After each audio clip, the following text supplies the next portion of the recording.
Mesdames et messieurs, bonjour et bienvenue à vous dans cette nouvelle édition. Voici donc les principaux titres de ce 22h. Le président de la République a reçu donc une délégation saoudienne au palais présidentiel.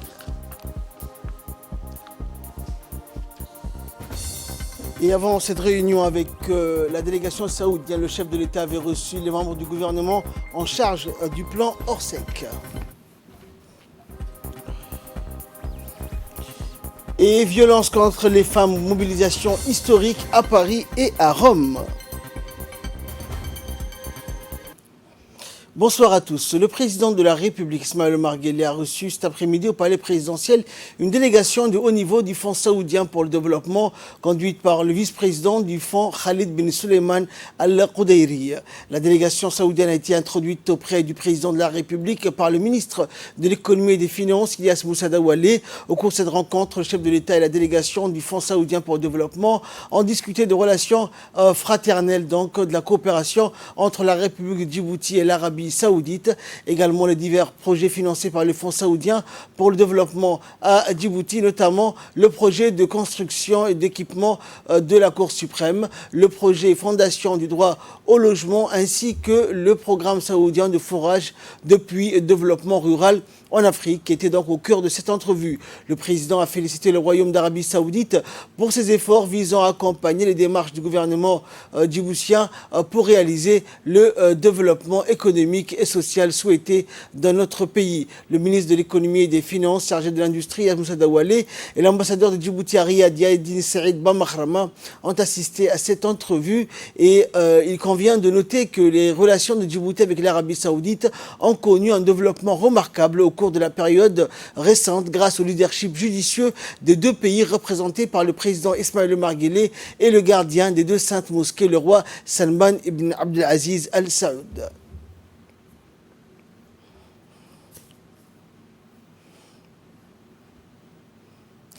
Et dans une interview accordée à la télévision nationale, le vice-président du Fonds saoudien pour le développement, Khalid bin Suleiman Al-Qudayri, a exprimé ses remerciements et sa gratitude au président de la République pour l'accueil chaleureux et de l'aimable hospitalité réservée à lui-même ainsi qu'à sa délégation. S'exprimant au sujet de la contribution du Fonds saoudien pour le développement, Al-Qudayri a indiqué que le fonds avait signé ce matin avec le ministère de l'économie et des finances 3 mémorandum d'accord sur les financements du projet de construction et d'équipement de la Cour suprême à Djibouti, le projet d'appui à la Fondation pour le droit au logement du président de la République, ainsi que du programme saoudien de forage et de développement rural en Afrique à Djibouti. Le vice-président du Fonds saoudien pour le développement a expliqué que le coût de ces 3 projets dépassait les 9 millions de dollars, en soulignant que cette initiative reflétait la profonde relation fraternelle et de coopération fructueuse entre les deux pays frères d'Arabie saoudite et de la République de Djibouti.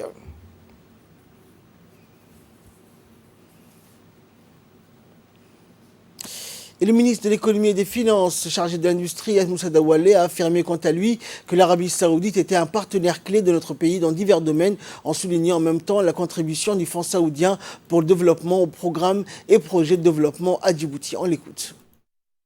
Aujourd'hui, signé ensemble 3 projets qui sont des projets sous forme de dons octroyés par le Royaume d'Arabie saoudite, en particulier par le roi Salman, que Dieu le protège.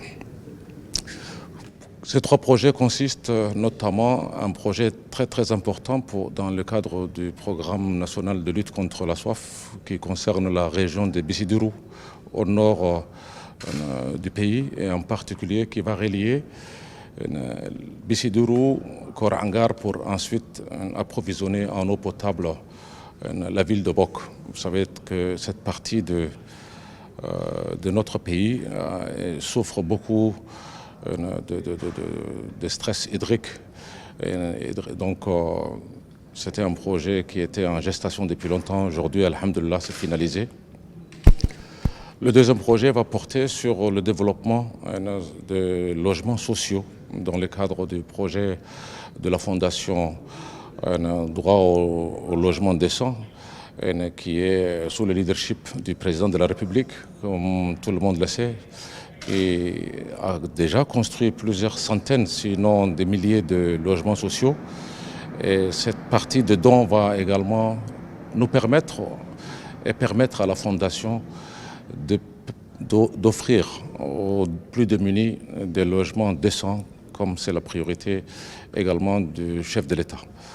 Pour le reste, il y a également un autre projet d'appui institutionnel, notamment sur le développement d'infrastructures dignes de ce nom pour la Cour suprême de Djibouti, qui verra les jours très rapidement. Mais entre autres, avec Dr Khaled et l'ensemble de la délégation saoudienne, on a eu l'occasion de parler des différents projets à venir dans des secteurs stratégiques.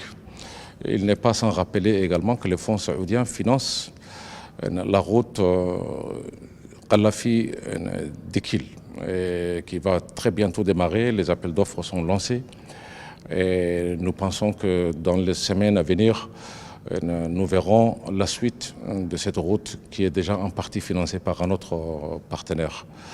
L'Arabie saoudite, comme vous le savez, est un allié extrêmement important. C'est un ami et un partenaire fiable de Djibouti dans le cadre de la lutte contre le terrorisme, mais également dans la lutte contre la piraterie et surtout pour la promotion de la stabilité de la mer Rouge. Et plus tôt aujourd'hui, le président de la République, Ismaël Omar Guelleh, avait tenu une importante réunion de consultation avec les différents départements ministériels impliqués dans l'organisation des secours ou appelés communément Orsec. Les différents responsables ont présenté tour à tour au président de la République un compte-rendu détaillé de l'évolution de la situation. Et ces consultations qui ont duré plusieurs heures ont débouché sur la poursuite des secours d'urgence, notamment l'évaluation des eaux pluviales afin de permettre une reprise du trafic urbain et interurbain. Et le gouvernement a débloqué donc une somme de 100 millions de nos francs pour venir en aide aux sinistrés de cette catastrophe naturelle. Et quant à la situation météorologique, elle a marqué aujourd'hui une nette amélioration par rapport aux jours précédents, ce qui a permis aux secours de mieux coordonner leurs actions. Il faut noter également que ces perturbations météorologiques découlent du changement climatique enregistré un peu partout dans le monde. Notre sous-région a connu donc et partage avec Djibouti cette situation climatique exceptionnelle. Et dans une intervention faite lors de cette réunion, le président de la République a fait un diagnostic sans complaisance du système de secours et d'assistance en cas de catastrophe naturelle et a demandé à ce que désormais l'on puisse tirer des enseignements de cette catastrophe afin de mieux répondre à un sinistre d'un degré plus élevé que celui que l'on vient de vivre et à des cas de figure très diverses. On écoute le chef de l'État. Précédente inondation, on n'en a tiré aucun enseignement. Les équipements qui doivent être constamment révisés, entretenus, les scénarios que nous devions faire tout le temps. Cas d'incendie, cas de sinistre, cas de prévoyance, n'a pas fonctionné. Bien au contraire, les gens se sont éparpillés, chacun a couru de son côté. Maintenant, nous voulons un tableau des sinistres d'abord. Ensuite, il appartient aux responsables de mettre en place tout un dispositif qui permette de faire face, non pas à ce degré, mais encore à quelque chose de plus important. Et faire des exercices, et souvent, pour qu'on puisse faire face, on dit, avec des hypothèses, où on dit, si il nous arrivait ça, comment on va réagir? S'il nous arrive des incendies, comment il faut faire face? Si les tremblements de terre, comment on va faire? Quels sont les services qui doivent rentrer en premier, quels sont en deuxième position? Comment on peut travailler dans ces conditions? Service de l'assainissement, les incendies, la météo, les forces armées et de défense, les routes, l'hygiène. Mais pour les nouveaux dispositifs, le ministère du Logement, de l'Habitat, de l'Urbanisme doivent assumer leurs responsabilités. Et ensuite, nous allons voir comment il faut faire face à une prochaine catastrophe. Et en ce moment-là, nous allons faire appel au budget pour qu'il mette en place un montant de 100 millions de francs pour nous épargner toutes ces histoires. Et à l'issue de cette réunion, le Premier ministre nous a accordé une interview durant laquelle il est revenu sur les principaux points qui ont été abordés lors de cette réunion. On l'écoute. Depuis quelques jours, nous sommes sous la pluie. Les équipes de toutes les institutions, à savoir l'assainissement, je ne veux pas tous les citer, la voirie, les services de protection civile et même les institutions qui ont des uniformes, qui travaillent d'arrache-pied, pour évacuer les eaux. Malgré qu'il pleut, on est quand même arrivé à diminuer l'eau sensiblement dans les quartiers et dans les grands axes. Et nous pensons que cela ne prendra pas beaucoup de temps. D'ici au maximum 48 heures, on peut assécher. Déjà, on me dit que 70% de la ville et grands axes sont déjà asséchés. Et donc, même s'il pleut demain et après-demain, d'après les météos, on nous disait jusqu'à mardi, il va pleuvoir. Ça ne posera pas de problème pour essayer d'évacuer les eaux des pluies. Et nous allons donc, pour le moment, nous avons les personnes qui sont âgées, la mère qui allait l'enfant, tout ça, on les a évacués vers des centres où on leur donne donc tout ce qu'il faut, la nourriture et même le lait pour les enfants et ainsi de suite. Ces gens-là, on va les ramener chez eux et donc le reste du temps, on va essayer donc de nettoyer les écoles où on a évacué ces gens-là et les centres de CDC qui sont aussi servis d'abri pour ces personnels âgés et pour les personnes qui sont vulnérables. Et nous pensons que au maximum, d'ici à la fin de la semaine, nous pensons que nous allons terminer ce travail. Même s'il pleut un peu, ce n'est pas grave. Nous maîtrisons la situation parfaitement et les gens peuvent parler à droite et à gauche. Nous avons besoin de personne. Nous sommes capables de travailler nous-mêmes et d'évacuer les eaux qui sont sur les grands axes. Et puis, bon, d'ici mercredi, jeudi au plus tard, nous pensons devoir terminer tout ce travail, même s'il pleut. Et dans le cadre du plan Orsec, le ministère de la Santé a déployé une vaste opération d'assistance médicale aux sinistrés des pluies torrentielles. En effet, des équipes mobiles du ministère de la Santé ont été mobilisées pour porter assistance aux sinistrés dans la capitale et dans les régions de l'intérieur. Le ministre de la Santé, Mohamed Ouarsama Diriye, a supervisé les activités des équipes médicales au niveau des sites d'accueil qui ont été mis en place depuis vendredi pour porter assistance et soins aux sinistrés. Le ministre a par ailleurs rassuré les sinistrés du soutien plein du gouvernement qui est à pied d'œuvre pour leur apporter toutes les aides nécessaires dans le cadre du plan Orsec piloté par le ministère de l'Intérieur. Depuis vendredi, des médecins, infirmiers, ambulanciers sont mobilisés sur place au niveau des sites d'accueil afin de prodiguer soins et assistance à tous les sinistrés suite aux récentes pluies diluviennes.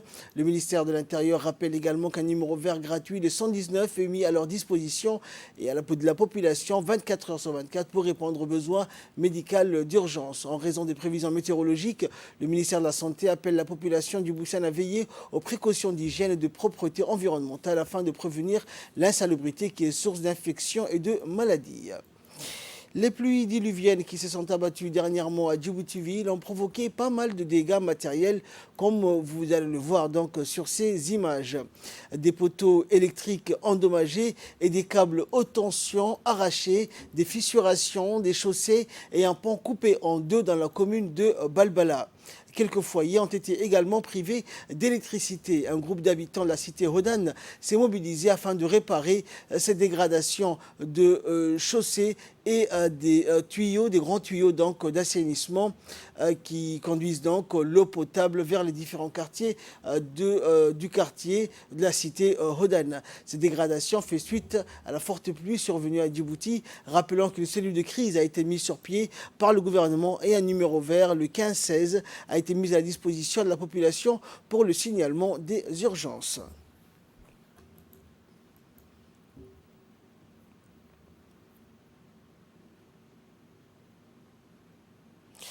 Le secrétaire exécutif de l'autorité intergouvernementale pour le développement, l'IGA, Dr Workne Gebeyehu, a remis donc ce matin un chèque d'un montant de 50 000 dollars au préfet de la ville de Djibouti afin de soutenir le gouvernement de Djibouti dans ses efforts pour venir en aide aux populations touchées par les fortes pluies dans la capitale. Après avoir reçu le chèque, le préfet de Djibouti, Ousmane Bilegiré, le secrétaire exécutif, s'est informé de la situation. Selon le préfet, de nombreux habitants de Djibouti ont été touchés par les inondations et sont actuellement hébergés dans des locaux appartenant au gouvernement tels que les écoles ou encore les CDC. Des hommes et des femmes en uniforme fournissent une assistance aux personnes déplacées et à d'autres personnes vulnérables. De leur côté, la protection civile a apporté assistance aux habitants touchés également par les intempéries. La Direction nationale de la protection civile, avec son personnel, a mené des activités de pompage d'arrache-pied dans tous les quartiers, les axes routiers, les écoles de la ville de Djibouti, œuvrant ainsi durement tous les jours à venir pour que notre population puisse reprendre le plus vite possible les rituels de la vie quotidienne. C'est pourquoi une structure de coordination et d'organisation propice, placée sous le commandement du directeur national de la protection civile, le colonel Mohamed Moussa Mahamoud, et chef de corps des sapeurs-pompiers.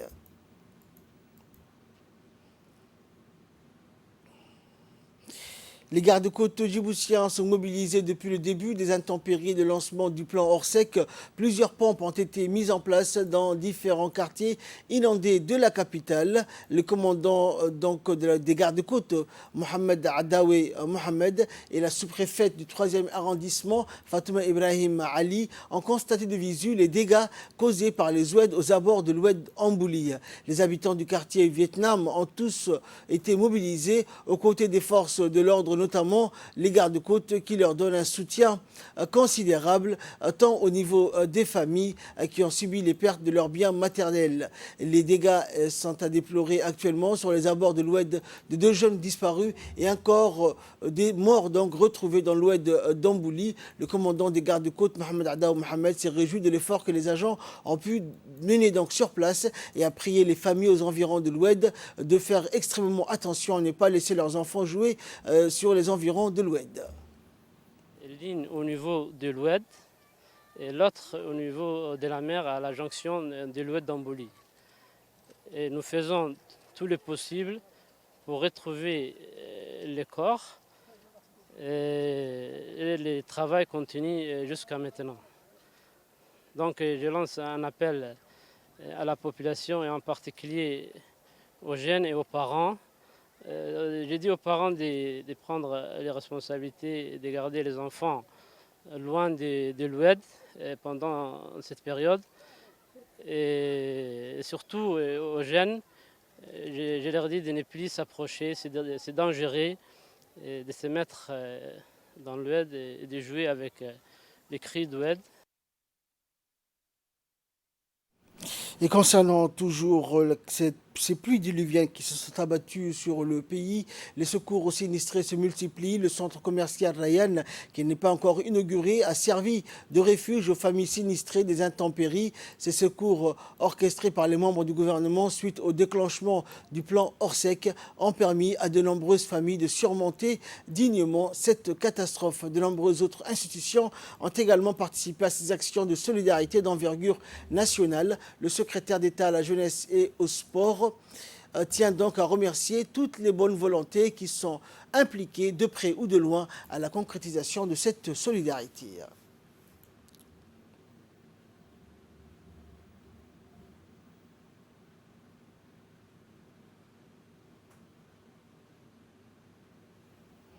Et ce communiqué qui nous parvient de la Caisse nationale de sécurité sociale qui dit que suite à l'évaluation des dégâts causés par les intempéries au centre de soins famille, le SMI 2, situé au quartier 6, sa fermeture a été prolongée jusqu'au jeudi 28 novembre 2019 pour assurer la continuité des prestations médicales. Les patients et leurs familles seront pris en charge au centre de soins salariés, le SMI 1. Nous conseillons donc, dit la CNSS, les patients aussi de se rendre dans les structures médicales les plus proches de leur lieu de résidence pour éviter l'attente. En outre, l'urgence de la CNSS est comme d'habitude opérationnelle 24 heures sur 24.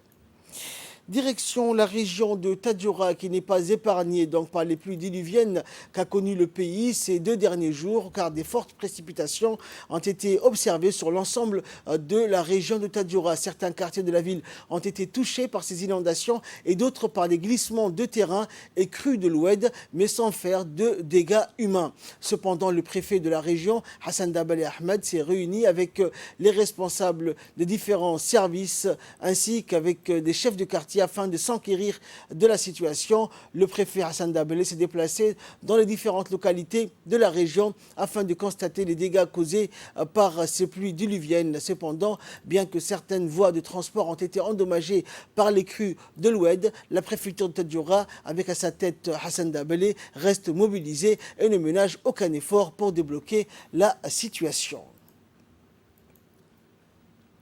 La situation, justement, dans la région d'Arta, cette fois-ci, reste aussi précaire. La situation météorologique ne s'est pas améliorée. Les pluies continuent de tomber dans cette région depuis la côte de Damerjok jusqu'à Karta.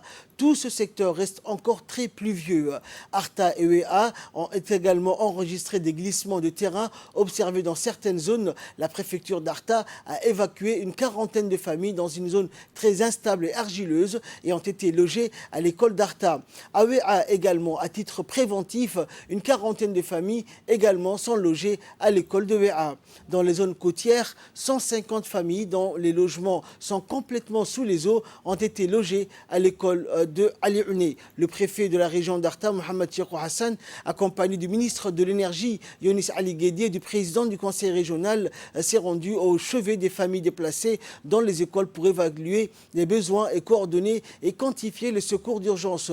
Le Hadda et Chebele sont pour le moment inaccessibles à cause des pluies torrentielles qui continuent de tomber. Et quant à l'oued d'Atar, il reste dangereux. Par conséquent, il est demandé à la population de faire preuve de vigilance. Ceci étant, pour les personnes déplacées, la circulation routière reste très difficile et parfois dangereuse. Des chutes d'énormes rochers ont été observées sur la RN1 à la sortie de Ouéa. Quant au pont de PK51, il est partiellement détérioré. Une seule voie est praticable. Il est demandé de faire preuve de grande vigilance également sur la RN1 et RN4, la bretelle menant vers Arta. Sur la RN9, soit la route menant vers Tadjoura, le pont de PK51 est partiellement détérioré avec une seule voie praticable. Le secteur de Karta a enregistré aujourd'hui des fortes pluies qui continuent de s'abattre dans ce secteur. D'autre part, un froid intense et inhabituel sévit dans cette région. Enfin, pour ce qui est du barrage, le barrage de Ouéa a enregistré un record de volume d'eau atteint avec environ 10 millions de mètres cubes d'eau, sa capacité maximale étant de 14,5 millions de mètres carrés d'eau. Sa situation reste normale et ne présente aucune inquiétude pour le moment. Par ailleurs, la préfecture de la région d'Arta informe que suite à ces pluies enregistrées dans tout le pays, la randonnée pédestre annuelle d'Arta, prévue initialement pour vendredi prochain, est reportée à une date ultérieure. Et concernant ces pluies et ces torrents qui se déroule un peu partout dans le monde. Au moins 24 personnes seraient mortes à la suite d'un glissement de terrain dans l'est du Kenya. Les habitants de Pokot occidental ont été balayés par le glissement de terrain après les fortes pluies de vendredi soir dans la région. Le commissaire du comté de West Pokot, Apollo Okello, a déclaré que 12 corps, dont 7 enfants, ont été retrouvés alors que les recherches se poursuivent. Les opérations de sauvetage ont été interrompues car la plupart des ponts ont été balayés et il pleut toujours. Et donc la situation au Kenya va rester ainsi et les recherches d'autres corps se poursuivent selon le responsable de la région. La situation de la sous-région, de cette région donc, qui compte Djibouti, est également pareille par rapport aux situations qui se déroulent en Europe, notamment les départements du Var et des Alpes-Maritimes ont été placés samedi après-midi en vigilance rouge aux pluies et inondations jusqu'à dimanche matin par Météo France. De très fortes précipitations occasionnant la montée de plusieurs cours d'eau. Samedi, dès l'aube, pompiers et gendarmes ont commencé à sonder le cours d'eau à proximité du domicile d'un septuagénaire à Saint-Antonin-du-Var. L'homme visiblement désorienté a été porté disparu à 6 heures selon la préfecture, confirmant une information. Quelques heures plus tôt, des pluies violentes se sont abattues sur la côte. 2 torrents se sont engouffrés dans les rues génoises. Impossible pour l'instant d'évaluer les dégâts dans les maisons et les commerces, mais aucune victime n'était à déplorer hier. Dans le cadre de l'organisation par la République de Djibouti de la 75e session du comité exécutif et de la 42e conférence des présidents de l'Union interparlementaire africaine, dont la journée inaugurale se tiendra demain, lundi 25, au Palais du Peuple, sur la même lancée, après une audience auprès du speaker Mohamed Ali Hamed et un entretien avec le secrétaire général de l'organisation continentale, l'honorable Idi Gado Boubaker, qui est revenu sur l'accueil et les discussions qu'il a eu lieu avec son hôte de marque, détaillant par ailleurs les tenants et aboutissants sur l'événement africain majeur que Djibouti accueillera demain. Et le président de l'Assemblée nationale, Mohamed Ali Hamed, a tenu dans son bureau un point de presse. Il s'est exprimé en ces termes. Nous venons d'accueillir le secrétaire général de l'Union parlementaire africaine. Il est venu donc dans le cadre de la préparation des 75e sessions du comité exécutif et de la 42e conférence de présidents de l'UPA.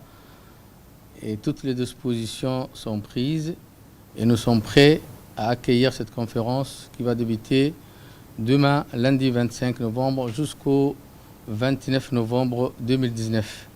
Comme vous le savez, cette conférence va regrouper l'ensemble des pays, des parlements, donc des pays du continent africain, qui vont venir ici à Djibouti discuter donc, de plusieurs sujets qui concernent la population de l'Afrique en général. Et comme vous le savez, plusieurs questions seront à l'ordre du jour et qui concernent surtout l'implication de la jeunesse pour la promotion de la démocratie, de la sécurité et de la paix sur le continent africain. Il sera aussi question des femmes parlementaires du continent africain qui vont aussi siéger à l'Assemblée nationale donc pour discuter aussi les questions qui concernent surtout les femmes, l'implication des femmes et la jeunesse. Donc. Et en dernier lieu, 2 parlementaires du groupe national djiboutien à l'UPA, les honorables Nouri Awabri et Abdelkader Hamed, se sont exprimés sur les activités statutaires de l'UPA prévues du 25 au 29 novembre, l'impact de celle-ci sur la promotion de notre pays, des ambitions de la représentation nationale sur la scène africaine, sur le droit et promotion de la femme. Ici à Djibouti, dans le cadre de l'organisation de la 42e conférence de l'Union parlementaire africaine et de la 75e session du comité exécutif. Alors, ce sont des instances, ce sont des rencontres très importantes parce que, comme vous le savez, l'Union parlementaire africaine, c'est une organisation de la plupart des parlements d'Afrique. Donc, pendant une semaine, disons, Djibouti sera le centre du parlementarisme africain.